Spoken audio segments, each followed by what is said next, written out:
বিগত 5 মাহে সন্ধানহীন লংকাৰ জামুহন্তৰ মইনাপুৰৰ এজন 17 বছৰীয়া কিশোৰ যোৱা জুন মাহৰ 17 তাৰিখে লস্কৰ পথাৰ বজাৰত চলি থকা আনন্দ মেলালৈ বুলি ওলাই অহাৰ পাছৰে পৰা সন্ধানহীন হৈ পৰে 17 বছৰীয়া কিশোৰ আব্দুল আজিজ। ঘটনা সন্দৰ্ভত নিৰুদ্দেশৰ 4 দিন পাছতে কিশোৰজনৰ মাতৃ আসিয়া বেগমে হোজাই আৰক্ষী থানাত এজাহাৰ দাখিল কৰিছিল যদিও আৰক্ষীয়ে কিশোৰজনৰ কোনো সংসূত্ৰ উলিয়াবলৈ সক্ষম নহল। পৰিয়ালটোৱে দাবী কৰিছে যে কোনো দুষ্ট চক্ৰৰ কবলত পৰি কিশোৰজন সন্ধানহীন হৈ আছে।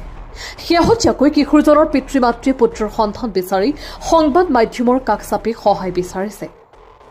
যদি কোনো সদস্য ব্যক্তিয়ে সম্ভেদ পায় তেনেহলে 6003427653 নম্বৰত যোগাযোগ কৰিবলৈ পৰিয়ালৰ লোকে অনুৰোধ জনাইছে।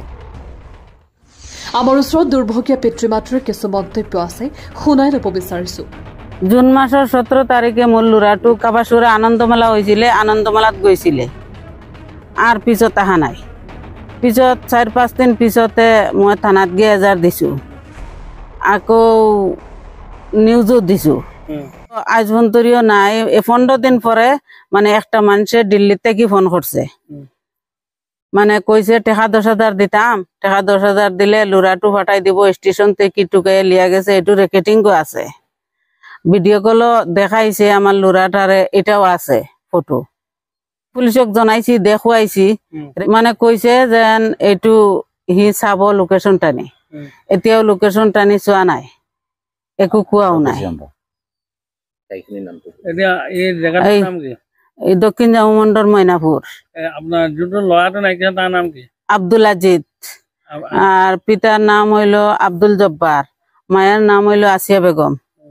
দেখো আমার পুয়াটারে দেখিয়া চাইয়া মানে সংগ্রহ করিয়া দেও, মানে টুকাইয়া ভাইয়া নাই 5-6 মাস হয়েছে আর কি।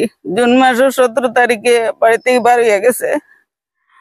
থানাতে যারও দিছি, বহুত কিছু করছি। দিল্লি থেকে একটা মানুষ ফোন করলো, পরে থেকে আর কোনো ফোন নাই।